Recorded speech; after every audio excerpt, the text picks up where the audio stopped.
तो हेलो दोस्तों, कैसन बनी रहुआ लोग। आज के मैच जो रहल है मुंबई वर्सेस चेन्नई। ये मैच में का खास रहल है रहुआ लोग के जाने के चाही, काहे कि आज नीला जर्सी और पीला जर्सी में टकराव भइल हो और एकदम आसमानी हो गइल हो। ये दोनों टीम ऐसा रहल है बाबू की दमखम रहल है, दोनों टीम में मजबूती रहल है, टीम हारे के नाव नहीं लेत रहल हो। और उहे टीम पीला नीला मिलल है और आसमानी हो गइल हो।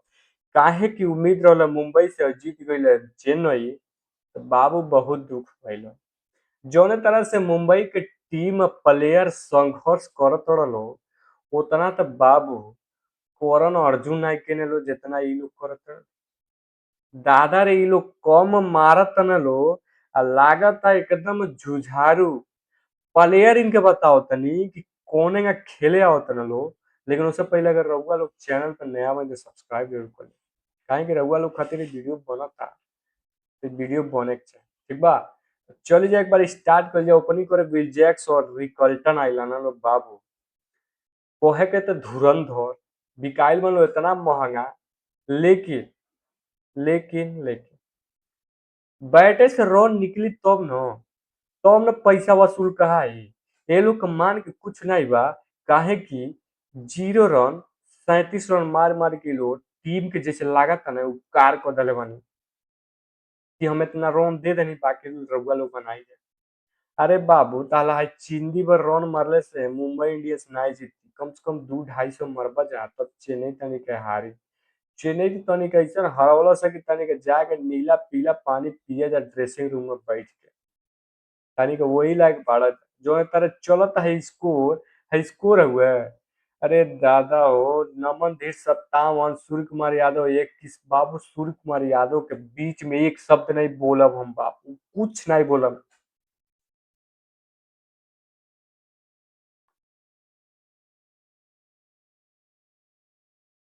च्युइंगम खाते हो यहाँ च्युइंगम खाते जो है इनके ये एगो रह गइल बा।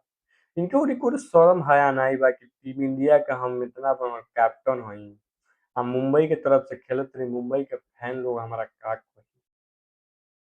बाबू इ जो सूर्य कुमार यादव बान है इनके बहुत भरोसा कइल जाला। हमके लागत हार्दिक पांड्या के कप्तानी में कोनो क्रिकेट खेलल नहीं चाहते हैं। काहे कि चाहते हैं रोहित के कप्तानी मिले ओकरे बाद लॉज धुनान चालू के, लेकिन उसे होखे वाला नहीं था। अंबानी पहले ही हरदू के श्री श्री 108 श्री हरदू महाराज की जय हो। हरदू महाराज माय बिग बाबू लोग हरदू जो सिचुएशन से गुजरत है ना बाबू हम ही जानत हैं। हे तरह मैच हारत हमार हरदू। आज जोन बैठल बा पहिला पे जाके उ तो बैठल बा पंजाब, आरसीबी, गुजरात, हैदराबाद, राजस्थान ई सब पहिला बैठल बा ना। लड़ाई हमारे हरदू में और पीला जर्सी वाला लोग में बा। लेकिन आज हमार हरदू बहुत दुख भइल। हरदू हार गई।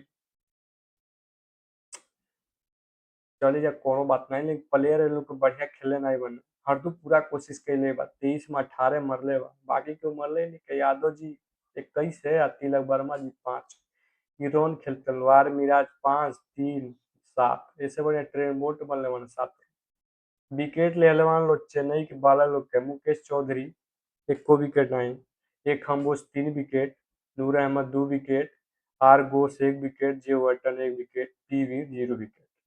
मतलब बाबू विकेटवे ले लो अपन हाई स्कोर बढ़ा लेते लोग। और रहल बात चेन्नई के बैटिंग तो बाबू मुंबई के फील्डिंग ऐसा बा कि कैच छूटता बाबू इतना मैच ही मारे फिसल जाता। पिछला मैच में जब मुंबई रहे नमनधीर बाबू जहां कोई न जगह कैच छोड़ना 4-5 गो अकेले छोड़ देना आज वो हाली रह। संजू सैमसन का नाइट चल रहा है, 11 रन मार के आउट हो गए हैं। लेकिन उर्विल पटेल और ऋतुराज गायकवाड़ और के शर्मा इ तीनों खिलाड़ी मिल के बढ़िया रन मारना है और चेन्नई के जीत दिलौना है। तो चेन्नई की टीम काफी मजेदार रहल है, शानदार रहल है और एकदम गद्दार रहल है। हाला फोरिजन खेलते रहे तो गद्दार है। बाकी मुंबई की तरफ से पिटान बाबू बहुत जोर से हुआ है। ट्रेन बोल्ट के नट बोल्ट ढीला को 37 रन, बुमराह का 20 रन 1 विकेट, के भगत 22 रन, गजनफर एक विकेट 40 रन, आर शर्मा 24 रन, हार्दिक पांड्या 17 रन। इ लोग इतना पिटाइल बान लोग, हारल बान लोग। 159 के टारगेट दले रहल चेन्नई 7 विकेट के नुकसान पे, और इ लोग का कइले बान 160 रन मार के 18 ओवर 1 गेंद में जीत हो गइल। तो बाबू ए तरह अगर इ लोग खेलिहन लोग तो कैसे काम चली। और पॉइंट्स टेबल ना या रन रेटो देखल जाता, अगर यही तरह ये लोग के चली तो मुंबई इंडियंस के टाइम नहीं लगे छटैले में। और चलिए जब पॉइंट्स टेबल के बात कल जा, तो पॉइंट्स टेबल में बाबू पहला नंबर पर पंजाब बैठले बा, और ये अगोरले बा कि केहुआ बा 13 पॉइंट लेके।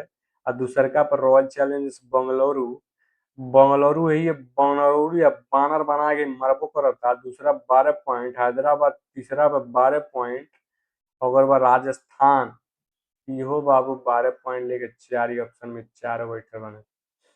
गुजरात टाइटन पांचवा पे, छठवां पे चेन्नई, या सातवां पे दिल्ली, आठवां पे कोलकाता, मुंबई नौवां पे, और 10वां पे लखनऊ। पहले चेन्नई के तर ढूंढत रहनी, अब मुंबई के ढूंढत रहनी। अरे बाप, नीचे से दूसरा, ये लोग की ये हाल है बटा, कुछ मत कह जाओ। बाकी जो आज खेल के कारनामा भइल है के शर्मा और गायकवाड़ के बीच में, बहुत शानदार रहा। आप लोग के देखे के चाहिए, हाईलाइट एक बार देख ले, काफी बढ़िया रहा। ठीक बा। बाकी रउआ लोग के इन्फॉर्मेशन अगर कैसन लागल कमेंट में जरूर बताए, और सब्सक्राइब लाइक जरूर करे। ठीक बा, धन्यवाद।